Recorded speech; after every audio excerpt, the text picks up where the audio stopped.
Next, we hear from founder and president of Project Veritas, James O'Keefe. He talks about how he started his organization that specializes in hidden camera investigations.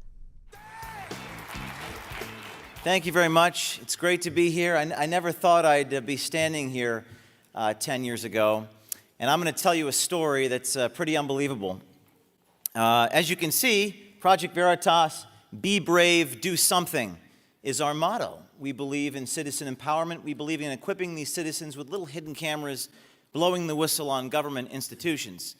As you can see, 10 years ago, I met a young woman on Facebook. She sent me a message out of nowhere, and she said, have you ever thought about doing some of your undercover work into Acorn? Now, I didn't even know what Acorn was. I had to YouTube it and found videos of them going and busting down doors of foreclosed homes.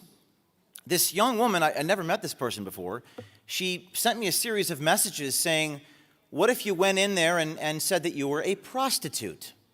Project Veritas was born. And 100 investigations later, fast forward 6 years, Project Veritas breaks maybe the biggest story of them all. In the 2016 election with Hillary Clinton versus Donald Trump, we had sent undercover agents into the Hillary Clinton campaign and caught these individuals inciting violence at Trump rallies. It even forced Anderson Cooper to acknowledge it, although he got a dig in at the end. Video emerging of a group of pro-Clinton political operatives talking about stirring up trouble and provoking violence at Trump rallies.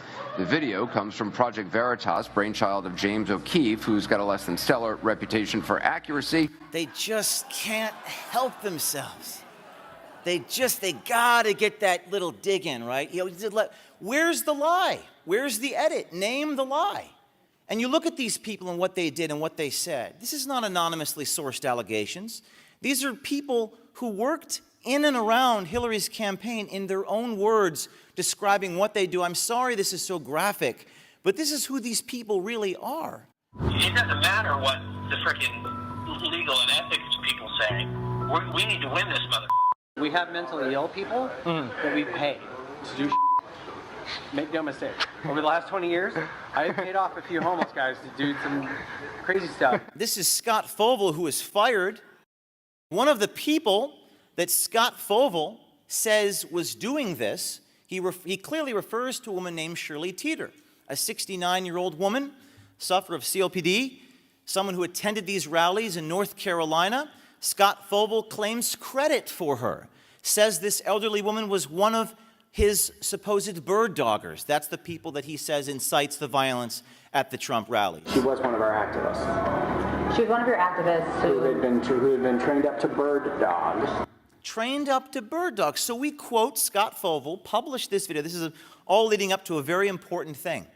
We published this story, big story, mentioned at the debates between Hillary and Trump, front page of the New York Times, and then we get sued by the elderly lady who sues us for defamation. I quoted him. You saw him a moment ago. He says I just quoted him. Why is she suing me? Why isn't she suing him? This elderly woman, Shirley Teter, sues me in federal court in North Carolina. Happening now in Asheville, the trial over a lawsuit against a right-wing group known for using disguises and hidden cameras to uncover alleged bias and corruption. A disabled woman is suing Project Veritas, who claims she was then libeled in a video produced by Project Veritas and founder James O'Keefe. Shirley Teter says the group released a video 1 month after the assault. She says that video led to online threats, which made her fear for her safety.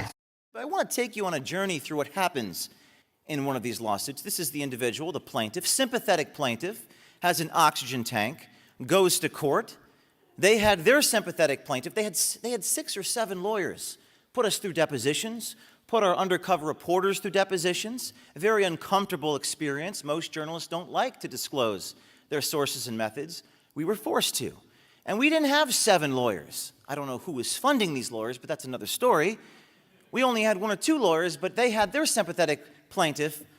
I had our sympathy card as well. Because justice is blind, I got an attorney who is blind.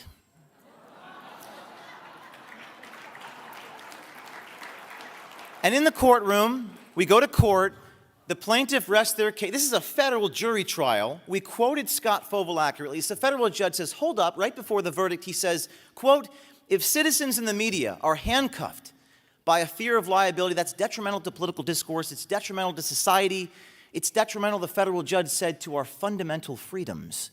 He says, I can't even let this go to a jury. There's too many things at stake here. These are fundamental principles.